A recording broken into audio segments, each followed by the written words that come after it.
What's up guys, welcome to the internet Moola. In today's video I'm gonna show you how to set up your night shift mode on your MacBook Pro. So let's go ahead and start. Click system settings and then search for displays. Once you do that, click night shift and move this to more warm and then click done. So by moving the color temperature to more warm, it will protect your eyes and also like your sleep at night, because if it's not, it's gonna like the blue light will will affect your eyes. So it's good to make it more warm, or at least like here or here.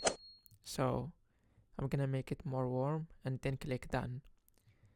So that's it for this video. If you like it, share with your friends. Subscribe to our YouTube channel to get more tutorials. Thank you guys for watching this video. See you guys on the next one.